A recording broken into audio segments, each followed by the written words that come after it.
9 de la mañana, 4 minutos, 4 minutos, resumen de noticias para quienes están llegando a esta hora a la sintonía de la doble frecuencia, emisora Atlántico La Reina.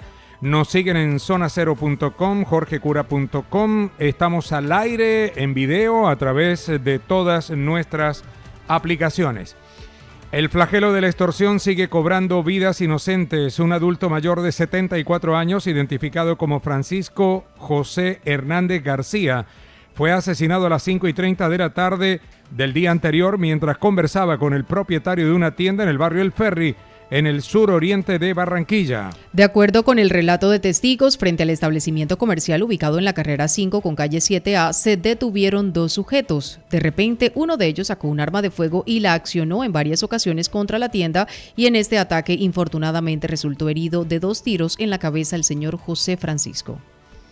Mientras los delincuentes huían, moradores del sector trasladaron a la víctima hasta el camino Simón Bolívar, pero los médicos confirmaron que ingresó sin signos vitales.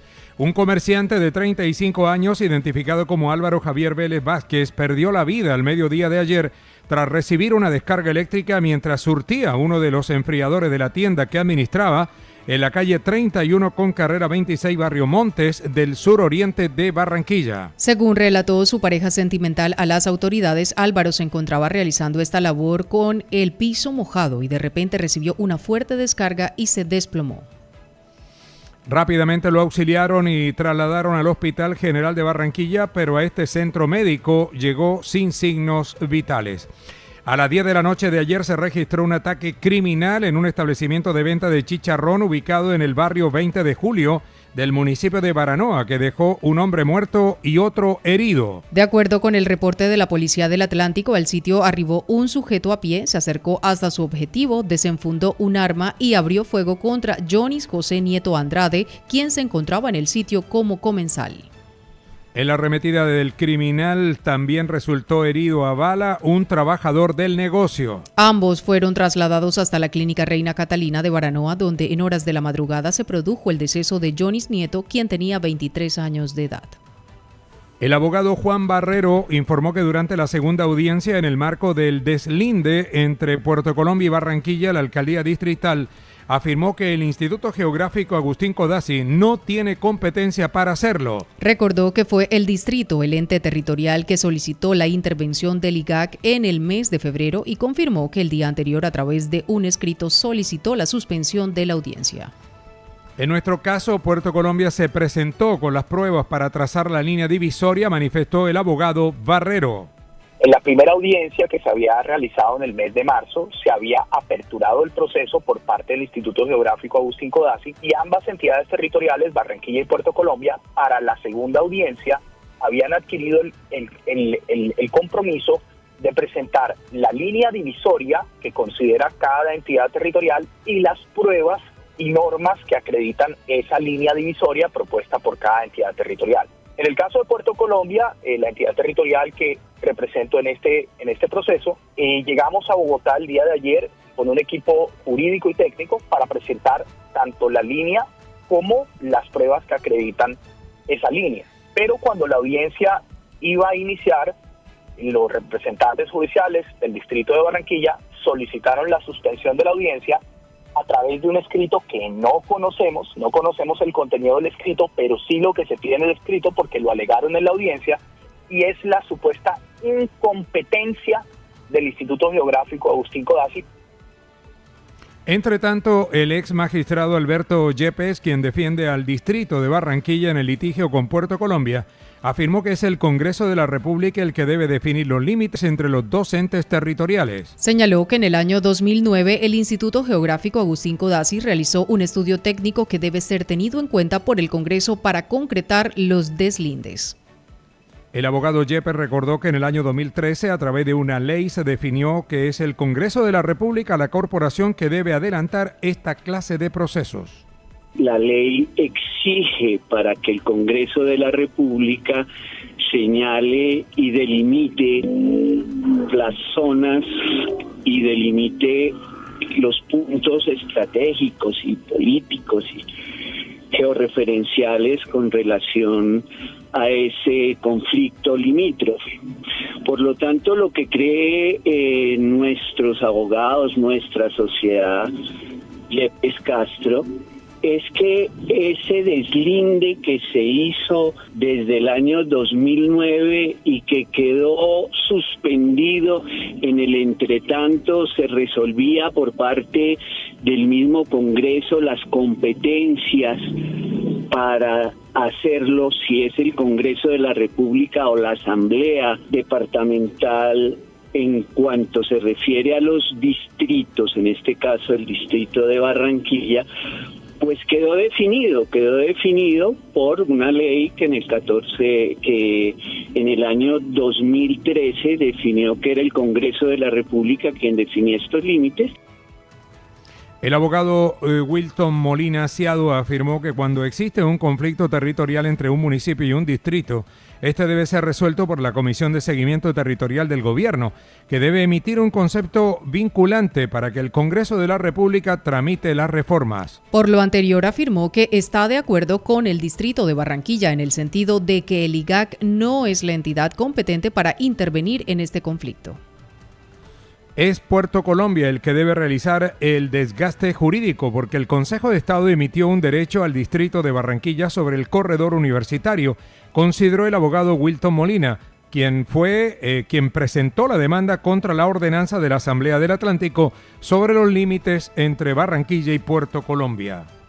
Sí, efectivamente, la ley de ordenamiento territorial establece que cuando hay algún conflicto entre un municipio y un distrito, tiene que estar sometido a un concepto vinculante de la Comisión de Ordenamiento Territorial del Gobierno Nacional. Esa Comisión de Ordenamiento Territorial está conformada por el ministro del Interior o su delegado, el Ministerio del Medio Ambiente, el director del IGAT, los representantes del municipio y del distrito, 2 expertos designados por el gobierno nacional y unos expertos designados por la academia, por las universidades.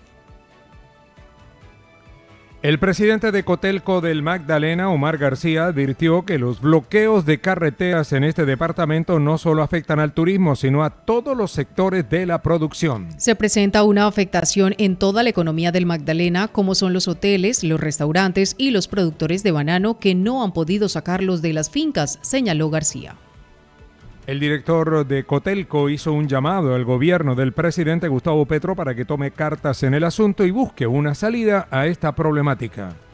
Y una situación efectivamente que perjudica a todos los habitantes del Caribe colombiano, más que Santa Marta, más que el Magdalena, todo, porque recordemos que esta vía es una arteria desde el punto de vista estratégico para el sector productivo, para los habitantes que se necesitan desplazarse. Y por supuesto, en el caso nuestro, en donde la cadena de suministro de los productos de alimentos, perecederos, todo, llegan la mayoría por ese sector, pero también los visitantes que por algún motivo pues vienen por ese sector, que deben de disfrutar o que deben venir de trabajo, eso nos está perjudicando. Entre tanto, el presidente de ASBAMA, José Francisco Zúñiga, advirtió que es delicada la situación que afrontan los bananeros del Magdalena debido al bloqueo permanente de carreteras. Precisó que son 200.000 cajas de banano que a diario deben ingresar al puerto de Santa Marta para su exportación. Las fincas están trabajando a media marcha y ya se empiezan a cumplir los contratos por los bloqueos de las vías, expresó Zúñiga. Entonces la situación es delicada, los trabajadores ya empiezan a sentir desabastecimiento en sus áreas rurales, en sus zonas donde viven, los precios pues, claramente se van a encarecer y nosotros no estamos viendo una solución de fondo en este momento. Hemos hecho los contactos con los gobiernos locales, entendemos que hay una seria diferencia entre Alcaldía de Ciénaga y Gobernación del Magdalena, y a su vez cuando llamamos al gobierno nacional también tira la pelotica de que el gobierno nacional no tiene nada que hacer porque son los gobiernos locales los que tienen que resolver el problema.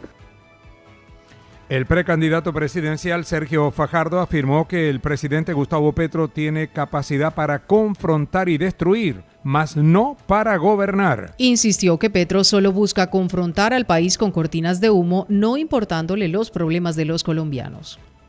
El presidente Gustavo Petro es un fracaso y es peligroso porque insiste en la confrontación genera incertidumbre y hasta miedo entre los ciudadanos, expresó Fajardo. Yo, Sergio Fajardo, que hablo en primera persona, voté en blanco en el año 2018 y en blanco en el 2022. Y voté en blanco en el 2018 porque dije, ni el señor Petro ni el señor Duque, para mí, son personas para liderar nuestro país. Yo asumí esa posición política, yo estuve en los debates, en la confrontación política, lo dije, lo escribí. Igualmente hice en el 2022. Y yo creo, y lo que dije anteriormente lo ratifico, que el señor presidente Petro es una persona que para gobernar es una mala gobernante. Y ya hemos visto cómo ha conducido el gobierno nacional y para mí es un fracaso. El presidente Petro tiene capacidad para hablar, tiene capacidad para convocar a la confrontación, pero el señor presidente Petro no tiene capacidad para construir. El precandidato presidencial expresó también complacencia por su primer lugar en la encuesta sobre consultas interpartidistas del Centro de la Firma de Mediciones Estratégicas, expresando que es consecuencia de un trabajo juicioso de varios años. Entre tanto, el abogado Abelardo de la Espriella afirmó que el presidente Gustavo Petro es una vergüenza nacional e internacional y que ha sido un desastre para Colombia. Petro no tiene control de sí mismo, mucho menos del país. Petro está preso en sus adicciones y ha destruido a su propia familia, consideró de la Espriella. Manifestó que el mandatario nacional nunca estuvo preparado. Que el mandatario nacional nunca estuvo preparado para administrar al país ni para ocupar el sueño de Bolívar. Pero por supuesto que no. El hecho de ejercer la primera magistratura de la nación no solo implica un entendimiento de la cosa pública, un manejo apropiado de las circunstancias, sino también la madurez necesaria desde el punto de vista emocional. Y evidentemente el señor Petro, quien no ha podido dominar sus bajas pasiones, es esclavo de ellas. Tanto es un hombre que no tiene control sobre sí mismo, y una persona que no tiene control sobre sí mismo no puede controlar absolutamente nada ni manejar nada de la forma correcta, y eso lo hemos visto en el gobierno del presidente Petro, que ha sido un desastre desde el punto de vista administrativo, desde el punto de vista gubernamental y desde el punto de vista personal. Lo que está pasando con Petro no tiene antecedentes en la historia política, yo creo que de ningún país. Abelardo de la Espriella advirtió que es inconstitucional convocar por decreto la consulta popular, lo cual consideró como un golpe de Estado y una acción de un dictador. El abogado se refirió a la designación de Eduardo Montealegre como ministro de Justicia, calificándolo como un sicario del derecho y una persona supremamente peligrosa.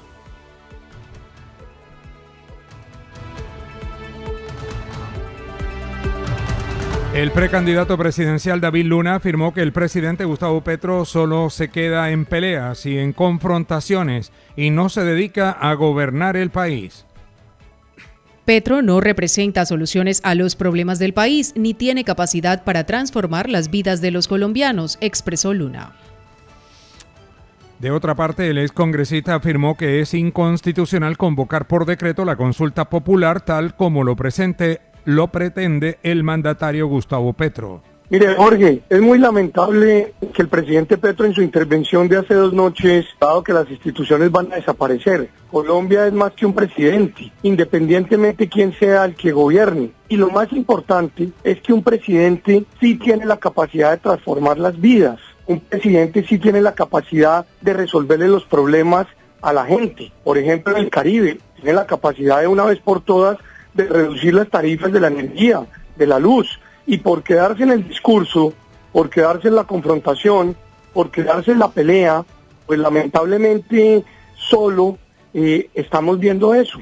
Gritos de un lado, insultos del otro y nada de soluciones.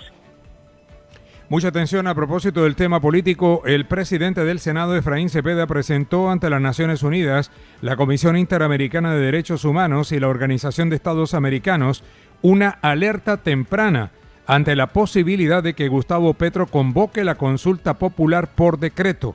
La alerta temprana fue presentada por la firma Víctor Mosquera Marín Abogados y la Fundación Derechos y Justicia, donde alertó que ponemos en su conocimiento una situación de grave alteración del orden constitucional en Colombia. Ahora son las 9 de la mañana, 18 minutos. 9:18. Avanza la jornada informativa. Ya volvemos.